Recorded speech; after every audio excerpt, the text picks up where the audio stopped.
চেষ্টা করবেন। দেখেন, টু, হ্যাজ টু এবং হ্যাড টু, এই হ্যাভ, হ্যাজ, হ্যাড এর সাথে টু, এগুলো হচ্ছে আমার phrasal verb, on kinds of phrasal verb. অর্থাৎ এই ভার্বগুলোর সঙ্গে টু বসছে, যেটাকে বলা হয় কম্পেলশন বা আপনার আহ বাধ্যকতা বোঝায় এই জায়গাটাতে।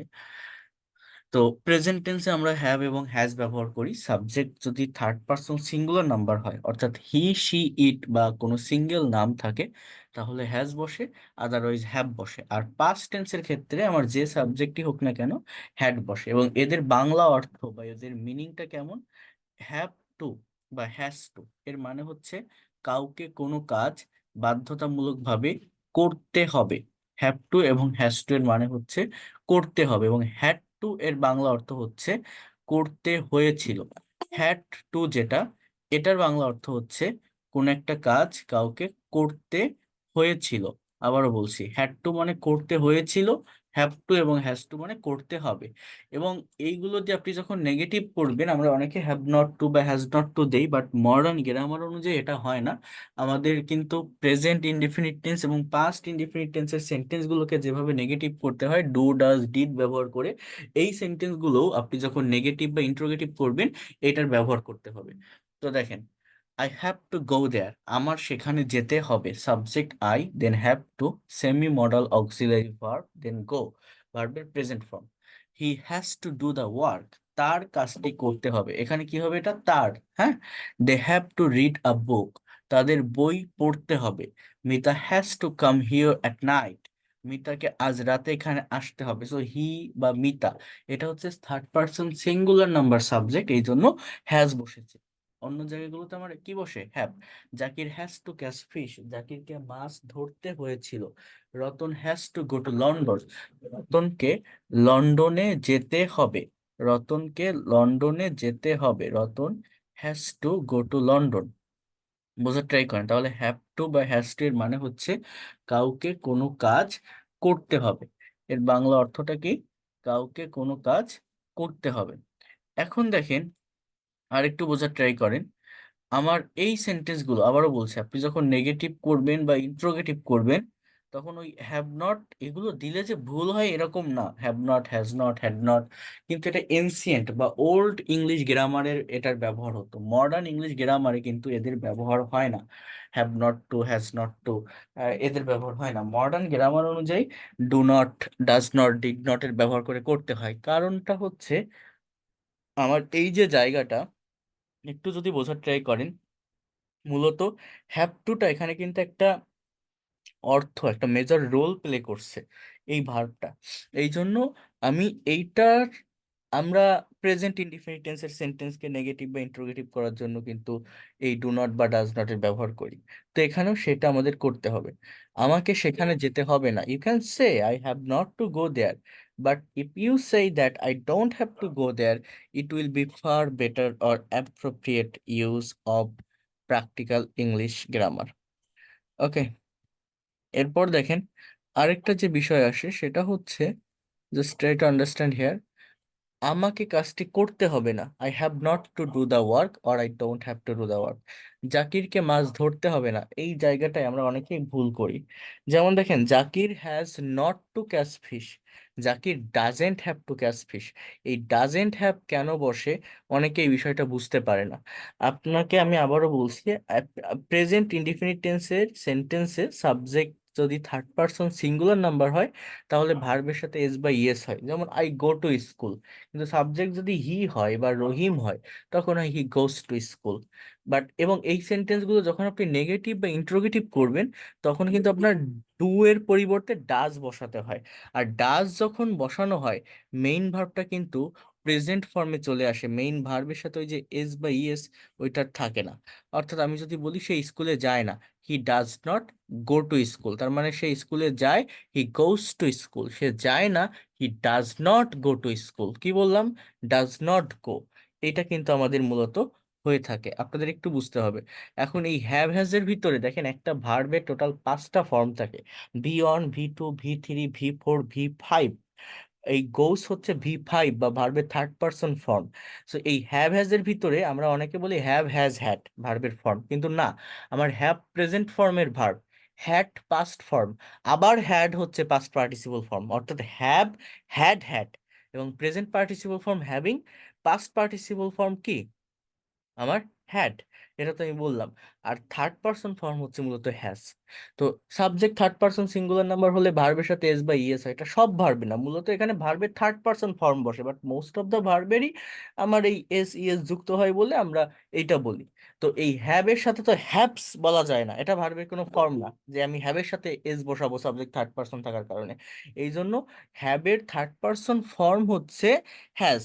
কথাটা বুঝবেন, হ্যাভ ভার্বের যে V5 বা থার্ড পারসন ফর্ম, মানে গো এর থার্ড পারসন ফর্ম যেমন গোস, স্পিকের যেমন স্পিক্স, রাইটের যেমন রাইটস, ড্রয়ের যেমন ড্রস, এই হ্যাভের হচ্ছে হ্যাজ, এটা একটু ডিফারেন্ট।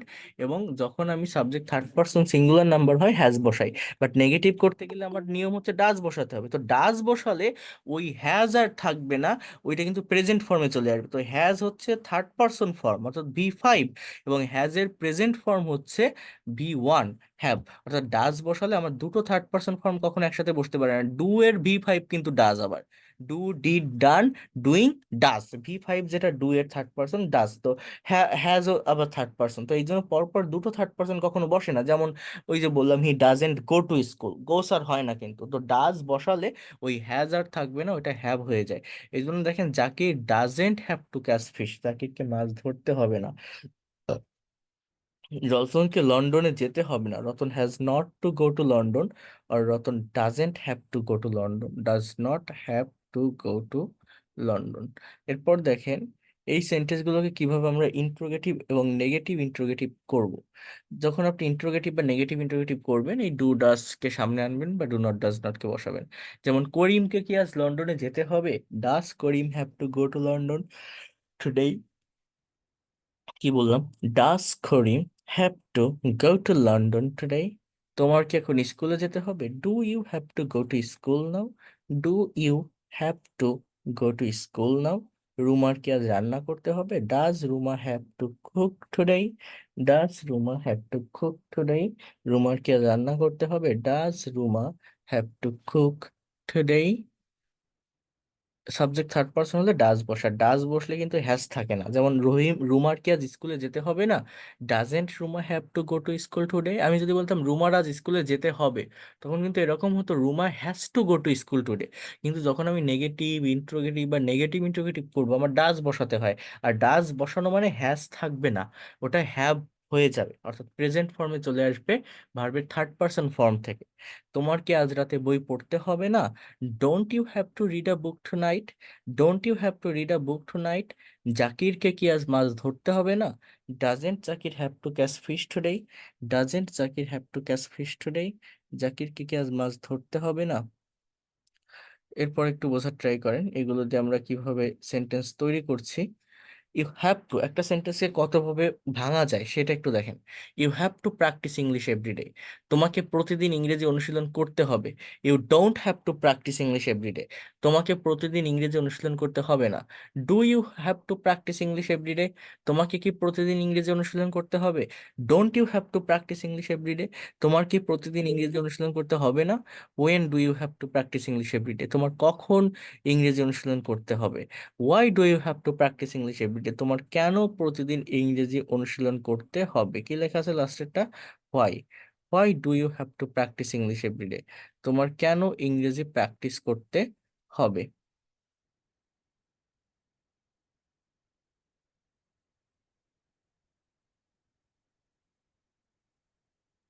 এরপর দেখেন আমরা এখানে আহ, শুধু ইংলিশ দেওয়া আছে, যেটার কথা আমি বারবার বলছিলাম। Ripon has to go to London, affirmative সেন্টেন্সে আমার হ্যাজ এটা থার্ড পারসন ফর্ম হ্যাবের, সেটা আমার বসবে subject third person singular number হলে। কিন্তু যখন আপনি নেগেটিভ করবেন আমার ডাজ বসাতে হবে, আর ডাজ বসালে মেইন ভার্বটার হ্যাজ থাকে না, হ্যাভ হয়ে যায়, অর্থাৎ প্রেজেন্ট ফর্মে চলে আসে থার্ড পারসন ফর্ম থেকে। Ripon doesn't have to go to London, অথবা Ripon has not to go to, but এই হ্যাজ নট এর ব্যবহার করবেন না, এটা আবারও বলছি ওল্ড ইংলিশ গ্রামারে হতো, একটু কষ্ট করে আমার এটা বসাতে হবে। রিপনকে কি লন্ডনে যেতে হবে, does Ripon have to go to London, রিপনকে কি লন্ডনে যেতে হবে না। এগুলো ইংলিশ করার চেষ্টা করবেন বাংলা করার। হ্যাঁ, doesn't Ripon have to go to London? Why does Ripon have to go to London? রিপনকে কেন লন্ডনে যেতে হবে? Why doesn't Ripon have to go to London? রিপনকে কেন লন্ডনে যেতে হবে না? When does Ripon have to go to London? রিপনকে কখন লন্ডনে যেতে হবে? When does Ripon have to go to London? রিপনকে কখন লন্ডনে যেতে হবে? এরপর দেখেন হ্যাড টু, এর বাংলা অর্থটা হচ্ছে করতে হয়েছিল। সাবজেক্টকে বর্তমানে স্বাভাবিকভাবে কোনো কিছু করতে হয়েছিল বোঝাতে হ্যাড টু এর ব্যবহার হয়। অ্যাফার্মেটিভে subject plus had to plus V one plus object. নেগেটিভে subject plus didn't have to plus V one plus object. ইন্টারোগেটিভে did plus subject plus have to. তাহলে দেখছেন এখানেও কিন্তু আমার ভার্বের পাস্ট ফর্মটা বসছে হ্যাড, কিন্তু যখনই আমি নেগেটিভ করছি বা ইন্টারোগেটিভ বা নেগেটিভ ইন্টারোগেটিভ করছি, আমি ডিডের ব্যবহার করছি কোনো না কোনো ভাবে। আর যখন ডিডের ব্যবহার করছি, মেইন ভার্বটার হ্যাভ থাকতেছে না, ওটা কিন্তু প্রেজেন্ট ফর্মে চলে যাচ্ছে, অর্থাৎ হ্যাভ টু হয়ে যাচ্ছে। এই বিষয়গুলোকে বুঝতে হবে। এরপর দেখেন আমাকে লন্ডনে যেতে হয়েছিল। I had to go to London. আমাকে যেতে হয়নি। I didn't have to go to London. আমাকে কি লন্ডনে যেতে হয়েছিল? Did I have to go to London? দেখেন একটু সেন্টেন্স গুলো বোঝার ট্রাই করেন। Did I have to go to London? আমাকে কি লন্ডনে যেতে হয়নি? Didn't I have to go to London? আমাকে কি লন্ডনে যেতে হয়নি? ইংলিশটা কি দাঁড়াচ্ছে? যে didn't I have to go to London? Didn't I have to go to London? So এই হ্যাভ টু বা হ্যাজ টু বা হ্যাড টু, এগুলো দিয়ে আপনারাও সেন্টেন্স তৈরি করার চেষ্টা করবেন এক এক করে। এরপর দেখেন জাকিরকে ইংরেজি শিখতে হয়েছিল। Zakir had to learn English. জাকিরকে ইংরেজি শিখতে হয়নি। Zakir didn't have to learn English. জাকিরকে কি ইংরেজি শিখতে হয়েছিল? Did Zakir have to learn English? জাকিরকে কি ইংরেজি শিখতে হয়নি? Didn't Zakir have to learn English? জাকিরকে কেন ইংরেজি শিখতে হয়েছিল? Why did Zakir have to learn English? জাকিরকে কখন ইংরেজি শিখতে হয়েছিল? When did Zakir have to learn English? When did Zakir have to learn English? জাকিরকে কখন ইংরেজি শিখতে হয়েছিল? তো এইভাবে এই এই সেন্টেন্সগুলো আপনারা একটু প্র্যাকটিস করবেন, দেখবেন বিষয়গুলো একদম ক্লিয়ার হয়ে যাবে। Practice makes a man perfect, you know that. Without practising you won't be able to speak in English, so you have to practise a lot.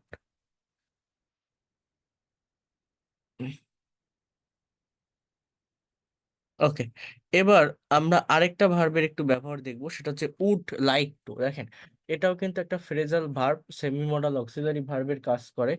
Would like two এর ব্যবহারটা ঠিক কিভাবে হয় দেখেন কি বলছে। আমরা জানি উড লাইক টু এবং ওয়ান্ট, WANT, ওয়ান্ট, এই উভয়ের অর্থ হলো চাওয়া, কিন্তু উভয়ের অর্থ এক হলেও ব্যবহারগতভাবে একটু পার্থক্য আছে। অর্থাৎ উড লাইক টু অর্থ হলো ভদ্রতার সাথে কোনো কিছু চাওয়া, আর ওয়ান্ট এর অর্থ হলো ব্যক্তির নিজের ইচ্ছা দ্বারা কোনো কিছু চাওয়া, অর্থাৎ কেউ কোনো কিছু দিতে রাজি হলেও জোরপূর্বক তার নিকট থেকে নেওয়া প্রকাশ করে এই ওয়ান্টের ব্যবহার। আর যেহেতু কথাবার্তা বলার ক্ষেত্রে ভদ্রভাবে বলা উচিত, সেহেতু উড লাইক টু এটাকে স্কিপ, ওয়ান্টকে স্কিপ করে সব জায়গায় যদি উড লাইক টু ব্যবহার করেন, it will be appropriate, it will express your politeness. আমি সেখানে যেতে চাই, I'd like to go there. আমি বরিশালে যেতে চাই, I'd like to go to Barishal. Mimi আজ রাতে গান গাইতে চাই, Mimi would like to sing a song dancing tonight. So would like to, হ্যাঁ, মিমি would like to sing a song. They would like to gossip walking, তারা হেঁটে হেঁটে গল্প করতে চায়, they would like to gossip walking. I would like to drink a glass of water, আমি এক গ্লাস পানি পান করতে চাই। নীলা আপা would like to have a talk with mister Zakir, Nila আপা জাকিরের সাথে কথা বলতে চাই, নীলা আপা would like to talk with mister Zakir, Nila আপা জাকিরের সাথে কথা বলতে চায়। এই হচ্ছে আপনার উড লাইক টু। আবারও বলছি, যখন আপনি কোশ্চেন করবেন WH ওয়ার্ড অ্যাড করতে পারবেন। যেমন আপনি কি আমাকে সাহায্য করতে চান, would you like to help me, এগুলোকে বলা হয় yes no question, auxiliary verb দিয়ে শুরু হয়, ইয়েস অর নো বলে কমপ্লিট করতে পারেন। কবির কি ব্যাংকে টাকা জমা দিতে চায়, would Kabir like to deposit money in the bank. Would you like to have your lunch with us, তুমি কি আমাদের সাথে দুপুরের খাবার খেতে চাও। রহিম কি মোস্তাকের কাছে পড়তে চায়, would Rahim like to learn with Mostak, would Rahim like to learn with Mostak.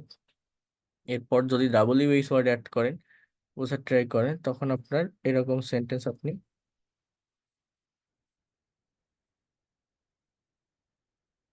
দেখেন। WH word plus would like to plus ভার্বের সিম্পল ফর্ম, যেমন আপনি কি খেতে চান, what would you like to eat. এখন এইখানে আমার বুঝতে হবে উড লাইক টু একটা ফ্রেজাল ভার্ব, ঠিক আছে, কিন্তু যখন আমি কোশ্চেন করব উড লাইক টু একসঙ্গে কিন্তু সাবজেক্টের আগে আসবে না, আমার সাবজেক্টের আগে শুধুমাত্র উড আসবে, এরপরে সাবজেক্ট, তারপরে বাকি অংশটা, যেমন হোয়াট, এটা WH word, then would auxiliary verb, then you subject, then like to eat, এখানে আমার এক্সটেনশন বা পরবর্তী অংশ। তাহলে আমি রুটি খেতে চাই, I'd like to eat bread. আপনি কখন রাতের খাবার খেতে চান, when would you like to have your dinner. আমি রাত 8টায় রাতের খাবার খেতে চাই, I'd like to have my dinner at 8 p.m. I would like to have my dinner at 8 p.m. জাকির কোথায় পড়তে চায়, where would Zakir like to study. Where would Zakir like to study, জাকির কোথায় পড়তে চায়, where would Zakir like to study. Sumon কেন বিদেশে যেতে চায়, হয় সুমন, এখানে উডটা আগে আসবে, হয় would Sumon like to go abroad, Sumon would like to go abroad for higher studies. তুমি কিভাবে আমাকে সাহায্য করতে চাও, how would you like to help me. I would like to help you by paying some money. Who would like to help you, mister Karim would like to help me. Whom would you like to help, I would like to help my sister. Whom would you like to help? I would like to help my sister. So এইভাবে এটা practice করবেন একটু, have to, has to, had to এবং would like two. আরেকটা ভার্বের কথা আমি একটু বলবো, সেটা হচ্ছে হ্যাড বেটার অথবা উড রেদার। এই ভার্বটাকে একটু ভালোভাবে আপনাদেরকে দেখতে হবে, ফোকাস করতে হবে। দেখেন এইটার ব্যবহারটা মূলত কিভাবে হয়, হ্যাড বেটার বা উড রেদার। এটাও একটা ফ্রেজাল ভার্ব এবং এটা খুবই মানে অনেক বেশি ব্যবহার হয়ে থাকে স্পোকেন বা রিটেন ইংলিশের পারপাসে।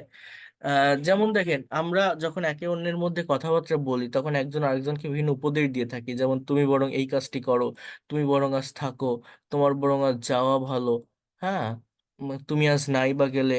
হ্যাঁ, এই ধরনের বাক্যগুলো যখন আমরা ইংরেজিতে করি তখন সেটা আমরা কিভাবে করব বা সেটা আমরা কিভাবে করতে পারি অ্যাকচুয়ালি, এইটা আমরা এই হ্যাড বেটার বা উড রাদার দুটোরই সেম মিনিং দেয়, একটার পরিবর্তে আরেকটা বসানো যায়, বসিয়ে আপনি সেন্টেন্স তৈরি করতে পারেন। যেমন তুমি বরং আজ থাকো, you had better stay today. সুমনের বরং লন্ডন যাওয়া বলো, Suman had better go to London. করিমের বরং কাজটি করা উচিত, Karim had better do the work. পূর্বার বরং ঢাকা ইউনিভার্সিটিতে ভর্তি হওয়া ভালো, Purba had better get herself admitted into Dhaka University. You had better consult doctor, তোমার বরং ডাক্তারের সাথে পরামর্শ করা উচিত। আমরা বরং একটা ট্যাক্সি ভাড়া করি, we had better hire a taxi. তোমাদের বরং জাকির হোসেনের বইটি কেনা ভালো, you had better buy the book of Zakir Hossain. Had better আমার মানে বরং উপদেশ দেওয়া বোঝাচ্ছে, তোমার বরং এটা করা উচিত, তোমার বরং এটা করা ভালো, তোমার বরং এটাই করো, তুমি বরং নাই বা গেলে। এই ধরনের একটা সেন্স এই ভার্বটা মূলত আমাদের দিয়ে থাকে। তো এখন এই হ্যাড বেটারের পরিবর্তে আমি যদি উড লাইক টু এটার ব্যবহার করি তখন কেমন দেখায়, মানে সরি, উড রাদার যেটাকে বলা হয়, উড লাইক টু না, লাইক টু তো আমরা এইমাত্র পড়ে আসলাম, উড রাদার খেয়াল করেন একটু। যেমন আমার বরং এই কাজটি করা ভালো, I would rather do this work. তোমার বরং ভাত খাওয়াই উচিত, you would rather eat rice. তোমার বরং রুটি খাওয়াই উচিত, you would rather eat bread. আমাদের বরং এ পথে না যাওয়াই ভালো, we would rather not go this way, we would rather not go this way. আমাদের বরং ওই পথে যাওয়া ভালো, we would rather go through that way, we would rather go through that way. আমাদের বরং ওই পথে যাওয়াই ভালো। সো এইভাবে আপনারা আহ আমি একটু একটা কাজ করি, এটা আপনাদের জন্যই ভালো হবে। সবাই একটু মনোযোগ দিয়ে দেখবেন, আমি যে বিষয়টা লিখতেছি এই লেখাটা আপনারা ভালোভাবে নিবেন, নেওয়ার পর নিজের মতো করে প্রত্যেকটা সেন্টেন্সের বাংলা লিখবেন এবং সেন্টেন্সগুলোকে নেগেটিভ ইন্টিগ্রেটিভ করবেন। এই বিষয়টা যদি আপনি বুঝতে পারেন এবং আজকে ভালোভাবে করতে পারেন, আশা করি স্পিকিং নিয়ে আপনার কোনো প্রবলেম হবে না। এরপর আমি যখন প্র্যাকটিক্যালি প্রেজেন্টেশন এবং কনভারসেশন প্র্যাকটিস করাবো অনেক ভালোভাবে এই জায়গাটা আপনি সলভ করতে পারবেন। বাট আপনি যদি নিজেকে প্রশ্ন করলে নিজেই বোঝা যায় নিজে কতটা দুর্বল। আপনি যদি মনে করেন আমি এগুলো বুঝি না, পারি না, দুর্বল, তাহলে আপনার প্রিভিয়াস ক্লাস রেকর্ড গুলো দেখতে হবে টেন্স এবং এই মডাল ভার্বের।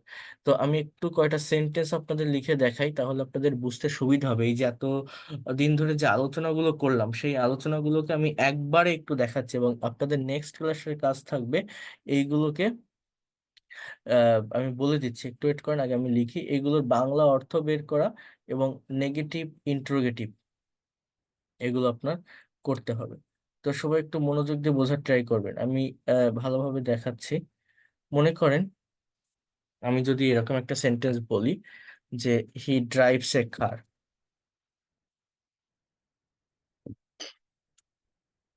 সে একটা গাড়ি চালায়।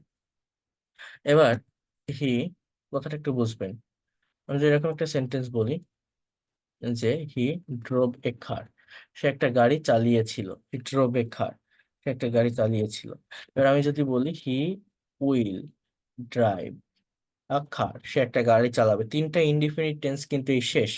আমি যদি বলি he is driving a car, সে একটা গাড়ি চালাচ্ছে, হি ওয়াজ ড্রাইভিং আ কার, সে একটা গাড়ি চালাচ্ছিল, he will be driving a car, সে একটা গাড়ি চালাইতে থাকবে, he has driven a car, সে একটা গাড়ি চালিয়েছে, he had driven a car, সে একটা গাড়ি চালিয়েছিল, he will have driven a car, সে একটা গাড়ি চালিয়ে থাকবে, he has been driving a কার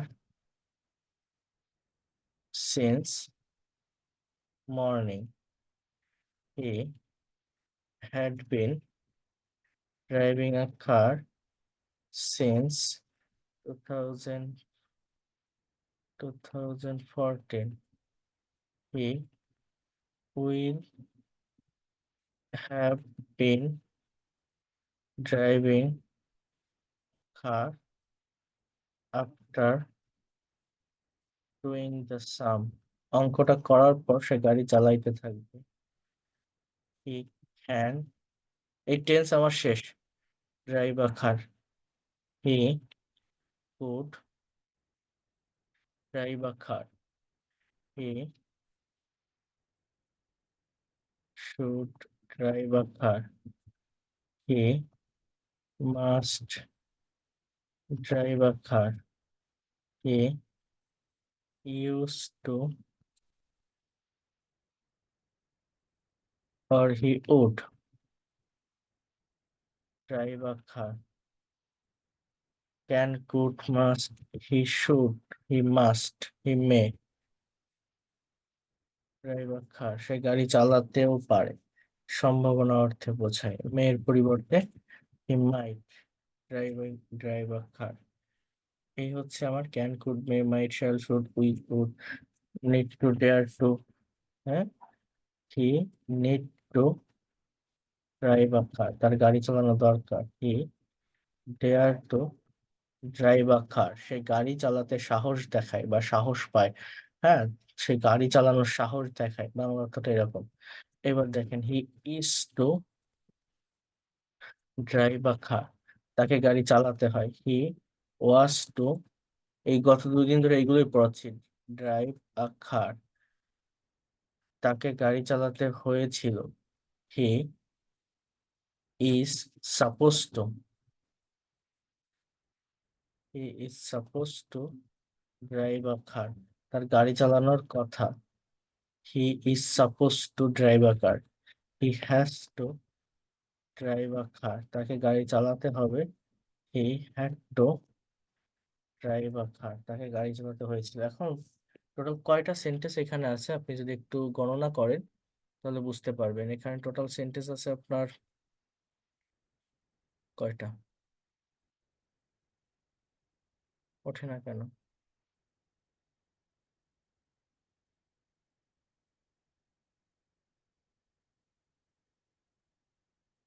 25টা। আরো কিছু সেন্টেন্স আছে আমার বাদ পড়ে গেছে, যাই হোক। তো এই যে 25টা সেন্টেন্স আপনি এখানে লিখলাম আপনাদের সামনে, এই 25টা সেন্টেন্সের বাংলা মিনিং এবং এটা থেকে আরো 3টা সেন্টেন্স তৈরি করা, নেগেটিভ ইন্ট্রোগেটিভ, নেগেটিভ ইন্ট্রোগেটিভ এবং ডাবল ইউএস ওয়ার্ড, সেটা যদি আপনি করতে পারেন আপনি এই ল্যাঙ্গুয়েজটাতে অনেক ভালোভাবে এক্সপার্ট হতে পারবেন, অনেক ভালোভাবে গেইন করতে পারবেন। আমার পরবর্তী প্রেজেন্টেশন বা কনভারসেশন করতে অনেক সুবিধা হয়ে যাবে। কেউ এগুলো প্র্যাকটিস করে না বলে ল্যাঙ্গুয়েজটা ভালোভাবে শিখতে পারে না। বাট মেইন প্র্যাকটিস হচ্ছে এইটাই, একটা সেন্টেন্সকে, এই সেন্টেন্স, প্রত্যেকটা সেন্টেন্সের ডিফারেন্ট বেঙ্গলি মিনিং হবে। তো সেন্টেন্সের বাংলা অর্থগুলো লিখতে হবে এবং আপনার আহ এই এক একটা সেন্টেন্সকে নেগেটিভ ইন্টারোগেটিভ, নেগেটিভ ইন্টারোগেটিভ এটা করা লাগবে। যেমন হি ড্রাইভস এ কার, এর আমি যদি নেগেটিভ করি তখন কি হয়, যে doesn't he doesn't drive a car. আমি যদি ইন্টারোগেটিভ করি তখন আমার আবার এরকম সেন্টেন্সটা হয়, যে ডাজ হি ড্রাইভ আ কার, অথবা ডাজেন্ট হি ড্রাইভ এ কার, সেরকম হয়। যাই হোক, তো নেগেটিভ ইন্ট্রোগেটিভ বা ডাব্লিউএইচ ওয়ার্ড অ্যাড করে একটা নেগেটিভ, এগুলো করা সহজ, একটু চেষ্টা করবেন, পারবেন। এবং আমি মেইনলি যেটা চাচ্ছি সেটা হচ্ছে এই সেন্টেন্সগুলোর বেঙ্গলি মিনিং একটা খাতায় আপনাকে লিখে আনতে হবে, এবং এটার উপর আমার একটা ভালো পিডিএফ ফাইল আছে। তো সেটা আমি আপনাদের পাঠিয়ে দিব, বাট সেটা পাঠানোর আগে আমি চাচ্ছি যে আপনারা নিজেরা পারেন কিনা সেটা একটু দেখতে। প্রত্যেকটা সেন্টেন্সের বাংলা অর্থ এবং এক একটা সেন্টেন্স থেকে আরো 3টা সেন্টেন্স তৈরি করতে হবে, নেগেটিভ ইন্ট্রোগেটিভ, নেগেটিভ ইন্ট্রোগেটিভ করে আমাকে নেক্সট ক্লাসে জানাবেন, আমার ইনবক্সে পাঠাবেন, দরকার হলে দেখাবেন, আমি আপনাদেরকে রেসপন্স করবো। এবং হোয়াটসঅ্যাপ বলতে এখন আমি ল্যাপটপ নিয়ে আসছি, তো আমি আগে আপনাদের আমার রুমে যে বসে যে জায়গাটাতে ক্লাস নিয়েছি সেটা হচ্ছে, আমি আবার ব্যাক করবো, আর 2 দিন আমার আছে প্রজেক্টের কাজ এখানে। তো আমার এটাতে আরেকটা হোয়াটসঅ্যাপ কানেক্ট করা, এই জন্য হয়তো অনেকে আমাকে হোয়াটসঅ্যাপে কল দিয়ে বা নক দিয়ে পাচ্ছেন না। তো আমার এটা যে লাস্টে কত, 08 মনে হয়, তো এই 08 যেটা, এই নাম্বারে হোয়াটসঅ্যাপে নক দিবেন এখন আপাতত 2-1 দিনের জন্য, কারো কোনো প্রবলেম থাকলে বা কোনো বিষয় বা নোট শিট নেওয়ার থাকলে। আর আমি এখানে ল্যাপটপে ওইভাবে ভালোভাবে আপনাদের সঙ্গে কথা বলতেও পারছি না, পার্সোনাল যে প্রবলেমগুলো বা যে কথাগুলো সেগুলো আপনারা আমাকে হোয়াটসঅ্যাপে টেক্সট করে জানাবেন, অথবা কল দিয়েন এই নাম্বারটাতে, এই যে 08 লাস্টে যেটা, তাহলে আমি আপনাদের উত্তর দিতে পারবো। এই যে দেখেন জয়েন করছে, তাও একটু প্রবলেম হচ্ছে এখানে। তো যাই হোক, দ্যাটস অল ফর টুডে, আমি আজকে আর বাড়াতে পারছি না। অ্যান্ড